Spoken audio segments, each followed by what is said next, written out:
الرحیم۔ السلام علیکم ورحمۃ اللہ وبرکاتہ۔ آج 28 مئی 2020 میں ٹیچر سید اعجاز احمد گیلانی، زون 9 ڈسٹرکٹ کپوارہ، اب بچوں سے مخاطب ہوں۔ آج ہمارا موضوع ہے فیض احمد فیض کی غزل گوئی۔ فیض احمد فیض کی غزل گوئی کی تشریح آج ہمیں بچے کا پڑھنی ہے۔ آپ کی کتاب میں شامل پیج نمبر 91 جماعت 9ویں کا یہ کلاس ہے۔ تو پہلی جو ان کی غزل ہے تو ہم اس کو پڑھیں گے۔ پہلے بچے آپ دھیان سے سنیے گا اور پھر ہم ان اشعار کی تشریح بھی کریں گے۔ جیسے پہلا اشعار یہاں پہ ہے: گلو میں رنگ برے باد نو بہار چلے، گلو میں رنگ برے باد نو بہار چلے، چلے بے آؤ کہ گلشن کا کاروبار چلے۔ قفس اداس ہے یارو صبا سے کچھ تو کہو، قفس اداس ہے یارو، قفس اداس ہے یارو صبا سے کچھ تو کہو، کہیں تو بہر خدا آج ذکر یار چلے۔ کبھی تو صبح تیرے کنج لب سے ہوا آغاز، کبھی تو شب سر کا کل سے مشک بار چلے۔ بڑا ہے درد کا رشتہ یہ دل غریب سہی، تمہارے نام پہ آئیں گے غم گسار چلے۔ تو بچے جو پہلا شعر میں نے آپ کے سامنے پڑھا، گلو میں رنگ برے باد نو بہار چلے، چلے بھی آؤ کہ گلشن کا کاروبار چلے۔ اس شعر کی اگر ہم تشریح کریں گے، یہ فیض احمد فیض کی غزل کا پہلا شعر ہے، تو اس کو ہم مطلع کہتے ہیں۔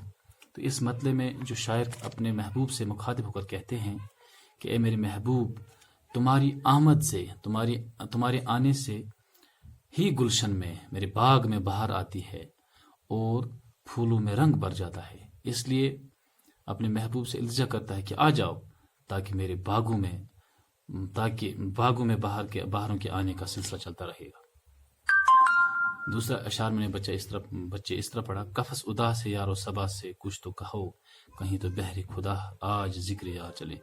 شاعر فیض احمد فیض کہتے ہیں کہ جس پنجرے میں میں قید ہوں، یعنی جس قید خانے میں قید ہوں، مجھے وہاں پہ اپنے محبوب کی بہت یاد ستاتی ہے، لہذا میرے محبوب کی یاد کے بغیر یہ قید خانہ جو ہے یہ بہت اداس مجھے دکھ رہا ہے۔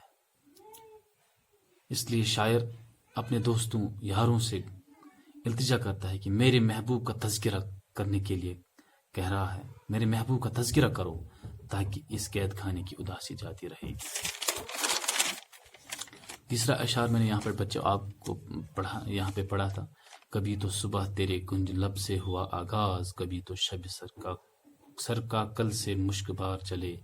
فیض احمد فیض اپنے محبوب کے سامنے اپنی آرزو کا اظہار کرتے ہوئے کہتے ہیں کہ کاش کبھی ایسا بھی کوئی دن آ جاتا، کبھی ایسا بھی کوئی دن آ جاتا جو تمہاری مسکراہٹوں سے شروع ہو جاتا، اور کبھی تو کوئی ایسی رات آ جاتی جو تمہارے زلفوں کی خوشبو سے مہک اٹھتی۔ چوتھا اشعار میں نے پڑھا تھا: بڑا ہے درد کا رشتہ یہ دل غریب سہی، تمہارے نام پہ آئیں گے غم گسار چلیں گے۔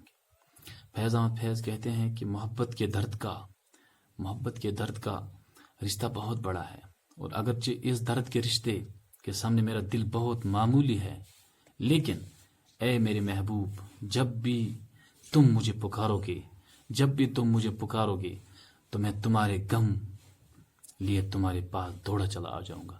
پیارے بچوں، آپ کو ان اشعار کو ایک بار پھر پڑھنا ہوگا، آپ خود پڑھیے گا، اور جو میں نے یہاں پہ آپ کو تشریح اس کی ہے ان اشعار کی، اپنی کاپی پر ان کو لکھیے گا اور پھر ایگزام کے لیے تیاری کیجیے گا۔